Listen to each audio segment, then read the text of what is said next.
बिस्मिल्लाहिर्रहमानिर्रहीम, अस्सलाम वालेकुम रहमतुल्लाहि व बरकातुहू।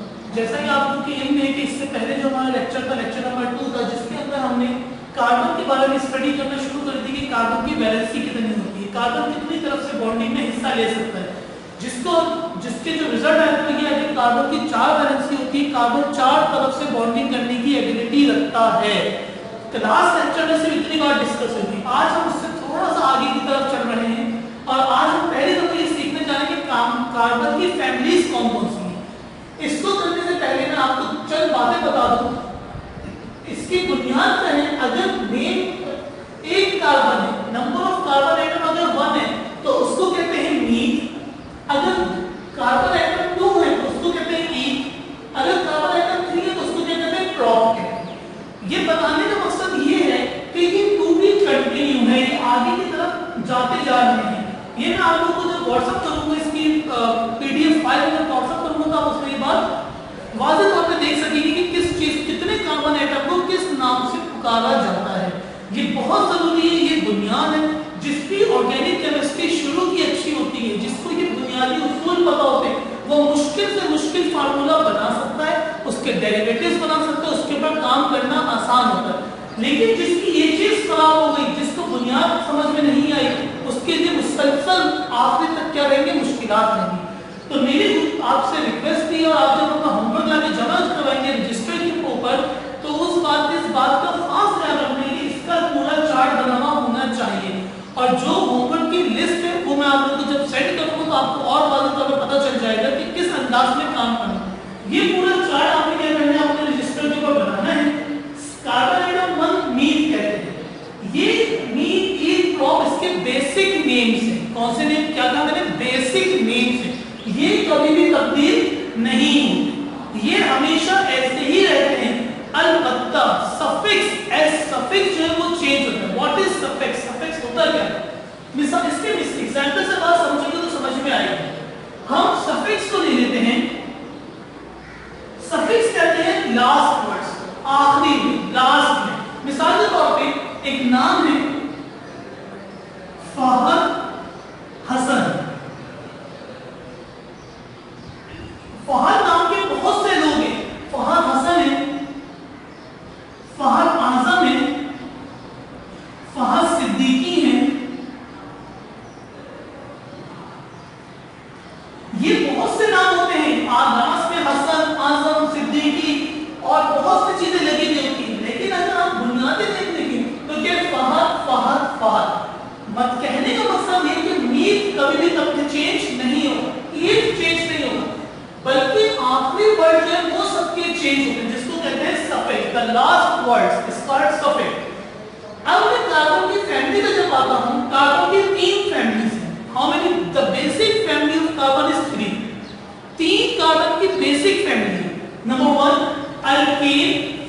इसमें गौर करना है कि यहां पे एने, अल्कीन, अल्कीन, और the last word is alkyne, YNE।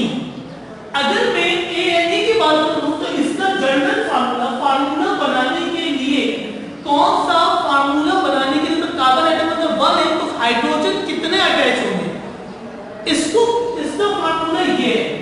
Alkyne है, अगर कार्बन एटम 2 है तो कितने हाइड्रोजन अटैच होंगे। इसी तरीके से अगर 3 है, जो भी है उस तरीके से। अगर मैं इसकी मिसाल दे देता हूं, सबसे पहले जो मैं एग्जांपल आपको समझाने जा रहा हूं वो है कार्बन 2 की। This n represent the value of n। किस चीज को रिप्रेजेंट कर रहा है? n की वैल्यू। यहां पे भी वैल्यू ऑफ n से रिप्रेजेंट नहीं, यहां पे एक और n की वैल्यू अगर क्या हो 2। अगर मैं इस n की वैल्यू 2 को इस बार अल्केन के फार्मूले में लिखूं, अल्केन का फार्मूला है CnH2n+2।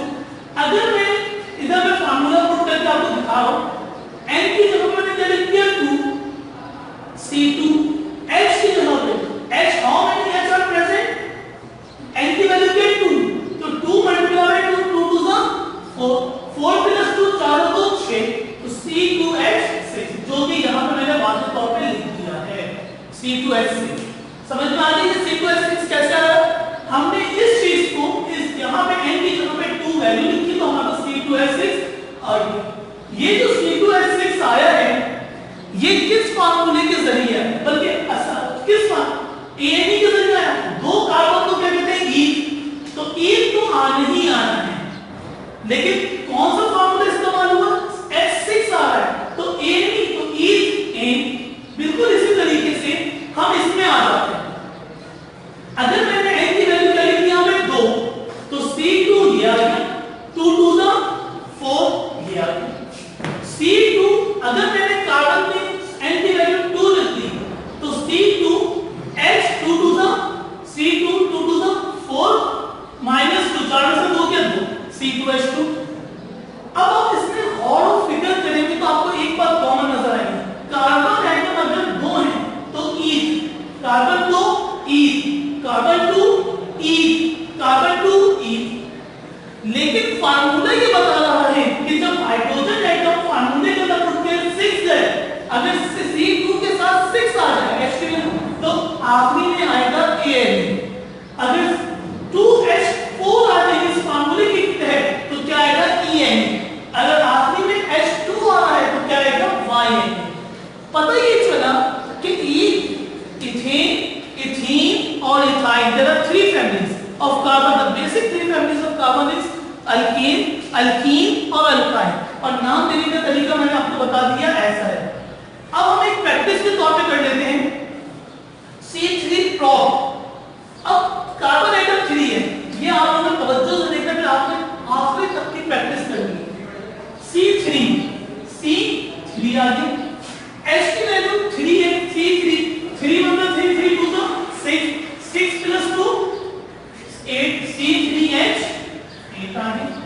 अब C3 है, क्योंकि मैं C3 पे हूं, इसका फार्मूला लगाएं, C3H 3 मतलब 3 3 2 तो 6 आ गया। अब आप इसमें फार्मूला लगाएं, C3 है, C3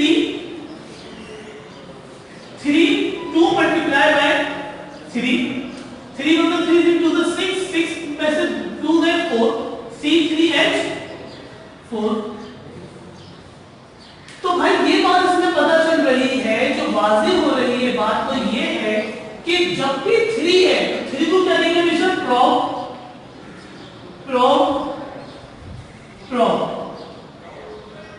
असल में पता ये चलता है कि हाइड्रोजन एटम किस फार्मूले के तहत लगे, इसके अंदर जो हाइड्रोजन का फार्मूला लगा है वो कौन सा लगा है एएनई का, तो प्रोब एन, इसमें जो फार्मूला लगा है वो 2n, H की वैल्यू 2n से है एल्कीन का, तो प्रोब इन, और इसके अंदर क्या है प्रोब पाइन। तो ये चार्ट आपने पूरा आखिर तक बनाना है। अब हम इसके अंदर ये चार्ट देखते हैं। आज अगर आप लोग थोड़ा सा तवज्जो के साथ देखें तो मैंने लिखा नंबर ऑफ कार्बन एटम की वैल्यूज ये हैं, name methane, ethane, meth, eth, prop, but, pent, hex, continuity में है। फिर आपको सफिक्स एएनई, अल्केन को कहते हैं ईएनई, और ये आपने अल्केन, अल्कीन, अल्काइन को देखना है यहाँ पे।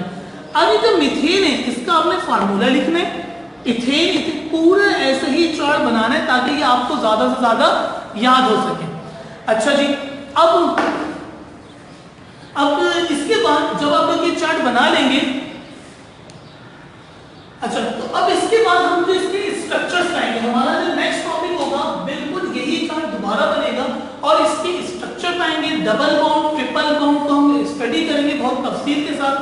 इसके बाद यहां तक का आप लोगों ने चार्ट बनाना है ताकि मैं इसके आगे के चार्ट्स बनाऊं कि इसके फिगर्स, इसकी डायग्राम्स कैसे बनती हैं, इनको नेम कैसे दिए जाते हैं, हाइड्रोजन कहां पे double bond carbon carbon, double bond carbon carbon, triple bond कैसे होता है, यह इंशाल्लाह नेक्स्ट क्लास में पढ़ेंगे।